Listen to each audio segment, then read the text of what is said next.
How's it going? McNeil coming to you from the garage. I'm getting ready to foam this blank, and this is an Amy blank. But it occurred to me, I figured I'd make a video really quick because one of the things that I notice about foaming, people are like, oh, you should foam in the mold. I agree, for the most part. And, in the past with my Wolf, I made this foaming jacket so I could foam outside the mold and still retain the exact shape that I wanted. But one of the things that I noticed with foaming inside a mold, particularly if the mold, the latex, has pulled away from the sides, like so, right? Because that's what happens, is what happens here along the seam line is that the latex gets sandwiched in there, right? And it holds it. But then all the other latex pulls away from the inside of the mold, which actually ends up distorting the foamed blank. So what you end up with is almost like something that should be round getting squeezed because of that flash that runs around the edge of the mask and is still holding the latex tight here at the seam line, while this is loose. I mean, that's significant. Look how different that is, right? So what I'm going to do with this lady is I'm actually going to open this mold up. I'm going to free the blank all the way along the seam line, right? Let it be nice and comfortable face down. And then I'm going to put the back of the mold back on, strap it back together, and then foam it. It still will have the sort of the landmark areas, the back sides of the eye blanks, the inside of the mouth, that will hold the face in place. But what it'll do is it'll keep it from getting weirdly narrow, but still just as wide as it is here. Again, see, there's no play there. There's a ton of play here. And it does the same thing in here on the face.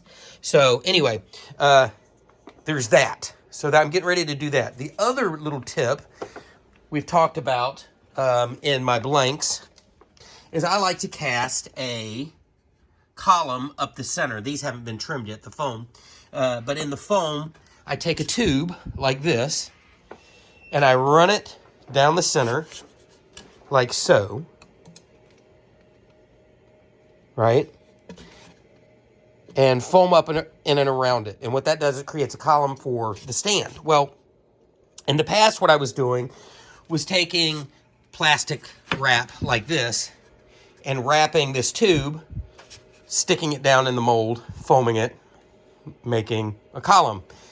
Somebody, actually, I think it was Michael Donetz, hopefully I'm not pronouncing your last name incorrectly, on the forums had mentioned something about when he foams, if you wax a piece of wood and put it over the end, it pushes the foam down, and then you just pull the piece of wood off. Well, it occurred to me, well, duh, why don't I wax this tube, stick it in there, and see what happens? Well, I'm going to tell you what happens. It's glorious.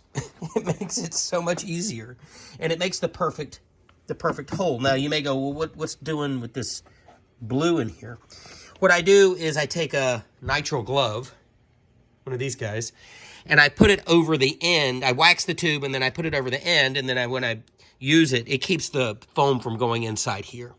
But the wax makes it super simple to pull out, and you don't have to worry about wrinkles and the tendrils sticking in that foam when you twist it in order to pull the tube out. So anyway, if you have a tube and you're doing this kind of thing, just get some wax like this. And this is the same wax that I use when I do a two-part mold. And I wax the front half of the mold to keep the back half of the mold from sticking to it.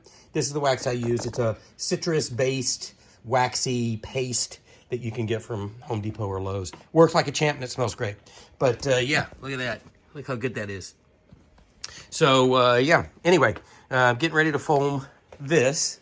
And before I did, I thought I would mention the idea of freeing the sides here, then putting the back on to hold the shape. Again, I'm not releasing the face because I want those sort of landmark features to lock the face in, but it keeps it from getting weird on the sides while everything else has released. So there you go.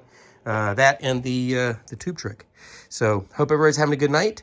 There is a Jerry. Pretty soon, hopefully, I will be posting pictures of a Jerry with some eyeballs. I'm still in the process of getting a blank to a seamstress to custom make the clothing, but that's coming soon. So anyway, in the absence of that, I'm going to foam this Amy, and maybe I'm going to paint another one of these Jerry's. Maybe tonight? I don't know. We'll see. But I've got 4 painted so far, which is great. I'm making good progress. Just waiting on clothes and eyeballs for some of these. So there you go. All right. Talk to you later. Hope everybody's doing well.